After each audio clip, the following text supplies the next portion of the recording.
So curious, the Finns, to eyeball these two larger-than-life presidents invading their capital. In a remarkable day, Donald Trump doubled down on his resolve to get closer to Vladimir Putin, sweeping aside years of Russian isolation, choosing to engage rather than shame.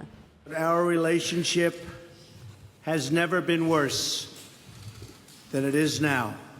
However, that changed as of about 4 hours ago.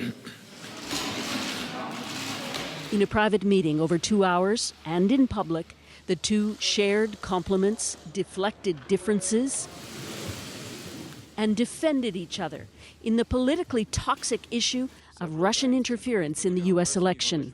The Russian state has never interfered and is not going to interfere into internal American affairs, including Trump agreed. I have President Putin. He just said it's not Russia.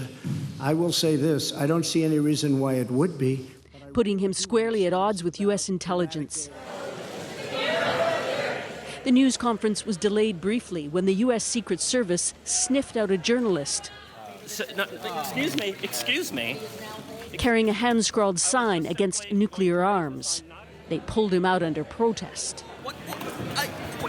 You're grabbing me for what? Once underway, the meeting threw up other interesting detail. Does the Russian government have any compromising material on President Trump or his family? Putin laughed but didn't directly deny. Trump didn't find it funny. And I have to say, if they had it, it would have been out long ago. The Russian president also confirmed. President Putin, did you want President Trump to win the election? Yes, he said, a rare admission.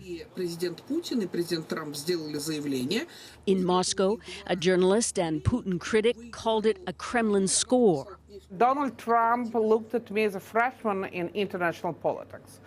I think that Putin very successfully, very forcefully got as much as he could out of this summit.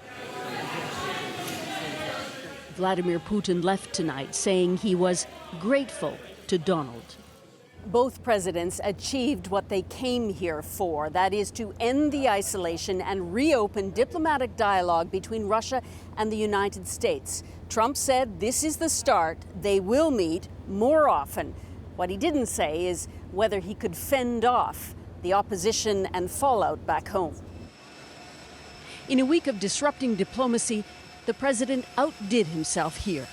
Susan Ormiston, CBC News, Helsinki.